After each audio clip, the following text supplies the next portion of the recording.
నీకు పుట్టిన వారిని నేను ఆశీర్వదించెదను. యెషయా గ్రంథము 44:3.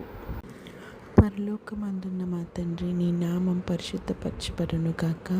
నీ రాజ్యము వచ్చునుగాక. నీ చిత్తం పరలోకమందు నెరవేరుచున్నట్లు భూమి యందును నెరవేరునుగాక. మా అనుదిన ఆహారం నేడు మాకు దయచేయము. ఇతరులు మా యెడల చేసిన పాపములను మేము క్షమించిన ప్రకారము మా పాపములను క్షమించుము. మమ్మను శోధనలోకి తేక కీడు నుండి మమ్మల్ని తప్పించుము. ఎందుకనగా రాజ్యము, బలము, మహిమ, ప్రభావం నీవైయున్నవి. ఆమేన్. యెహోవా నిన్ను ఆశీర్వదించి నిన్ను కాపాడునుగాక. యెహోవా నీకు తన సన్నిధిని ప్రకాశింపచేసి నిన్ను కరుణించునుగాక. యెహోవా నీ మీద తన సన్నిధి కాంతి ఉదయింపచేసి నీకు సమాధానం కలుగజేయునుగాక. ఆమేన్.